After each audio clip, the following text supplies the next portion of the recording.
Hello friends, this is Tisha from Meadows and Mortar by Tisha, and today I am updating this old church pew into this cutie patootie that you see right here.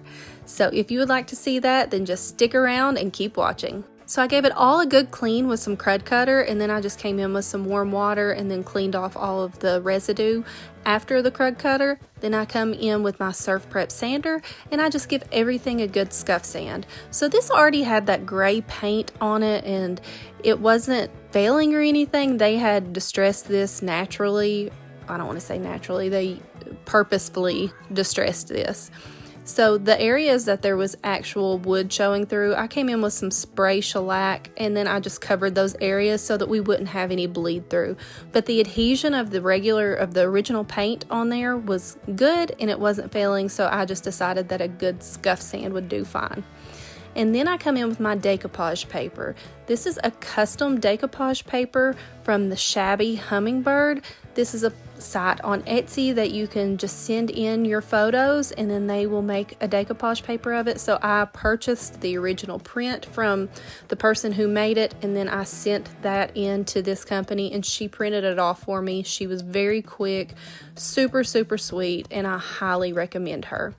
So you can see I put some white paint down underneath where my decoupage was going to be showing, and that is just going to help my decoupage print really shine through, and it's going to give it more vibrant colors because this is already a moody print anyways. So I didn't want the gray paint behind it kind of, I don't know, just making it blend into the piece more. It would sort of like swallow it down, I believe. So I put the white paint on there and then I come in with Paint Couture's Extreme Guard, and that's what I'm using as my adhesive on this. There are actual decoupage gels out there. You can use Mod Podge, anything like that, but I prefer to use Paint Couture's Extreme Guard. It has an excellent consistency and it just works really well with my decoupage. So I put a good layer of that on there and then I took a mister bottle and I sprayed the back of my decoupage paper with that water, and what that does is that's just going to release those fibers and cause them to swell up a little bit. And once that your paper is good and pliable, once that you get the water on there, once that top coat hits it, it's not going to freak out and like bunch up on you. So you're going to get a lot smoother of a finish if you spray the back of it with water than if you try to do it whenever it's dry. I have friends that do it dry, but I have never had good results with that. This is just the way that I prefer to do it. I've been doing it this way for probably 3 years now and I never have any wrinkles or bubbles or anything, and this just really seems to work. So I always recommend that people mist the back of their decoupage papers with water. Once that you get it on there really well, then you can come in with some more top coat and just kind of sandwich it in together. This is going to make it really be part of the piece. So this section over here on the right and the left that you see me putting on with these little flowers, this was the part of the paper that I had tore off and I just hated to let it go to waste. So I was like, well, heck, I'll put it on here. Then I come in with Misty Ford and Italian Ivory. These are both from Paint Couture Paint. On the screen, it sort of looks like an off-white color, but this is actually a very light green. And then the Italian Ivory is going to be my off-white color. I didn't need to do both of these colors. I could have just done the Misty Ford and been fine with it, but I didn't know what I was going to do with this at this point in time. I was just throwing paint on there to see if anything was coming to me because I didn't know exactly what my next process was going to be. Once that I got the green all over it, then I sort of had it in my head what I wanted to do. So I come in with all kinds of colors from Paint Couture Paint. I have greens, blues, whites. I tried to find some muted colors because if you look in my decoupage print, there are a lot of colors, but they are mainly muted colors. So after all of this is dry, I come in with that Misty Ford, and you saw me just kind of bring it in little splashes on the back of it. And I'm going to use this to blend the background. So I come in with a dark gray and I just kind of stipple it down at the bottom. I'm wanting to blend it in. So I'm wanting to make it darker at the bottom and lighter at the top because as you can see in my decoupage paper, that's the pattern that it follows. It's darker, moodier at the bottom, and then you can kind of see the sun peeking up just a little bit, and it's causing those little rainbow colors at the very top of it. So I come in with some greens, some grays, and some blues, and then I just stipple them on there, and then I come in with that big brush. That one's one of the Cristana brushes, and then I just use it to bring it all together, and I just kind of swap left and right, up and down, and just blend it together. Now you see me adding some lighter whites, you see me adding that muted green color in there, and I'm just not really doing any rhyme or reason with this. I'm just kind of putting it on left to right, up and down, because if you look in the background of my decoupage paper, there are layers and layers of color, and they're not all going in one direction. Some of them are going up and down, some of them are going side to side, some of them have swirls. Now, the forefront of the photo, you can see there's more stuff going up and down, but in the background of the photo, it's more smudgy and moody and a bunch of different colors back there. I know that my coloring is not going to be exactly the same as in my decoupage paper, but I'm trying to get it to where it is sort of similar.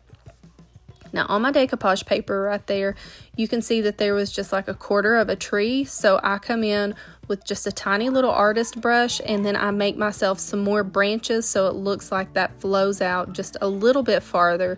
And so that also helps whenever you have a decoupage print and you're trying to bring it out. If you continue on part of the picture that's in there, then that will help you, it'll bring your eye away from it. So there's not such a stark contrast between where the paper ends and where the paint begins. If you kind of have the paint going over on the paper, and then you have the photo from the paper going up into where you have painted as well, if that makes any sense. So now I'm coming in with some gray, and I'm just making some little clouds. These don't need to be perfect. They're going to be going in the background of my photo. Now, you saw that I add some water on there, because if you look at my decoupage photo, there are a lot of runs and drips in that as well. And I apologize about my kids in the background. I know it sounds like a WWE match in there, but you know, they're young. They're 5 and 7 and 10, and I just pick and choose my battles, and this is not a battle that I want to fight with.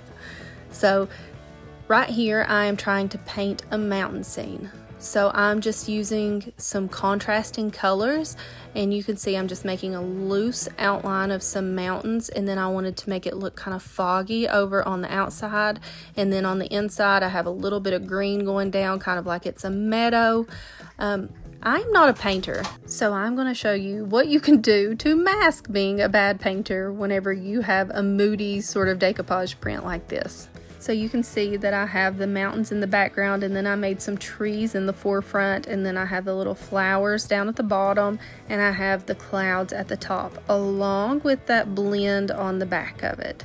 So now I'm coming in with some water, and I'm spritzing the whole entire thing pretty heavily, and then I have some light gray, and I'm just going in little sections right here. I'm not putting it over the whole entire thing. I'm making it heavier in some sections and lighter in others, and then I'm going to come in with more water to make sure that I'm keeping it nice and movable, and making sure that I'm going to be able to brush in this wet paint a little more. So first I had that light gray, and now I'm coming in with a more white color, and I'm doing this in the areas in between the other ones. Now I'm coming in with that same muted green that I used earlier, and you can see that I'm just making this sporadic, because if you look on my decoupage paper, my colors are not consistent as far as like what blocks that they're going in. It's very random in the sense that the different streaks are in different places, and I'm wanting to mimic my decoupage paper. What this is going to do whenever I move all of this paint together is it is going to still show my painting in the background, but you're not going to be able to see that I'm a bad painter, because I'm going to be masking it with this moodiness that's going on the top of it, this sort of hazy effect that I'm going to be making. You can put your paints on there with any kind of paintbrush that you want, but I do suggest using a big brush to blend with, because it's just going to give you more consistency, and it's really just going to help you bring it all together. Once that you get all of it blended, then you can come in with some water in that mister bottle, and this is just a plain paper towel. You can use a shop rag, you can use whatever you want to use to just dab it off. And so I still have that haziness in there, but I'm trying to make sure that I'm showing off the painting just a little bit more. I don't want to bring attention to the fact that I cannot paint.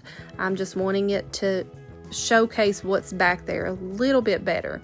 And then you can see at the top of it, once that I dabbed that off, I didn't feel like there was enough color, and it didn't really match my decoupage print as much as I had hoped that it would. So then I come in with some more colors. You can layer this as much as you want to.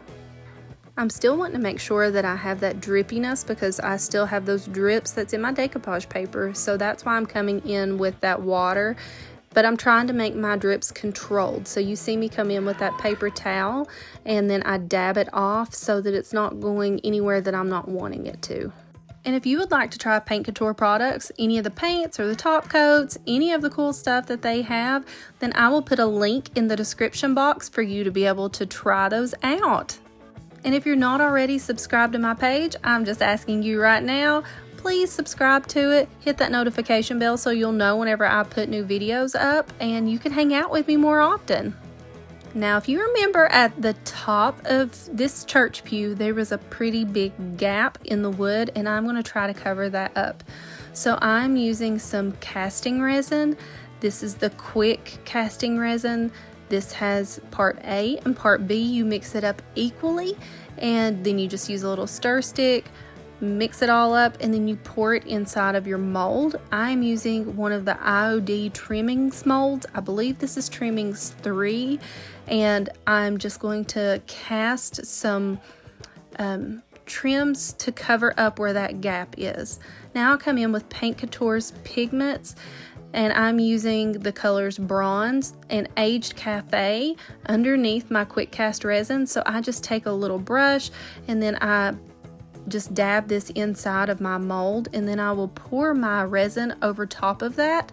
And what this is going to do is this is just going to color my resin a little bit, but where this is an opaque resin instead of a clear resin, it's not going to be super vibrant, but this is going to give me some aged and some distressing inside of my cracks and grooves. So you can see right here what it looks like. This is not the final product. This is just going to give me some dimension on the inside of my grooves. It's really going to bring out the detail. But if you didn't have the pigments, then another option would be to go ahead and paint the piece, and then you could come in with some glaze. Paint Couture makes some excellent glazes, and you could use those to really settle down in those cracks and crevices to make all of those details pop. I just use some Titebond Quick and Thick to hold those castings on there, and then I come in with that same Misty Ford, and I just put that over the high points of that. So I still have those dark colors from the pigments in the low points, and then I just use that Misty Ford to kind of tie it all in together. Now I come in with some dark wax. This is from Annie Sloan, and I'm just trying to make the details pop of the cross on this, and then I was like, this looks kind of funny being all stark like that. So then I come around the edges of it too to kind of dirty it up and make it look a little bit more worn. And I do the same thing here on top of the trimmings. I just use that same dark wax. I put it on there really lightly, and then I just buff it back off. And then I decided that the edges of the the decoupage and my paint needed to be a little bit more grungy, so I come in at the corners of that as well. And then I add a little bit of gilding wax to my trim as well, and that part was not really necessary. Once that I got it on there, it didn't make that big of a difference, so you could absolutely go without it. And then I come over everything with Paint Couture's Extreme Guard. This is not necessary because that Misty Ford, it has a built-in top coat, and that's the main color that I used.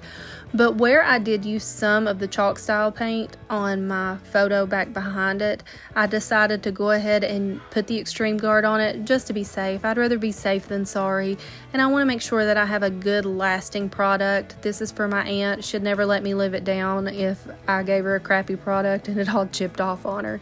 So I'd just rather be safe than sorry, because this is going to be a functional piece. This is going to be something that she's using in her home. And she was very specific about the print that she wanted me to buy for this and what her vision was for it. So I would hate for it to be destroyed after I put all of this work into it.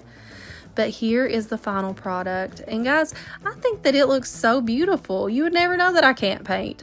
I mean, I just painted that little weeping willow, got some little valleys, some mountains, but with the way that I masked that over the top with that haziness, I mean, you can't even tell. I think that it looks beautiful. My aunt seemed like she was happy with it. And I hope that you guys learned something, and I hope that you'll come back and you'll stick around and hang out with me some more. And if you have any questions about anything, just shoot me a message. And guys, thank you all so much for watching. Can't wait to see you all next time.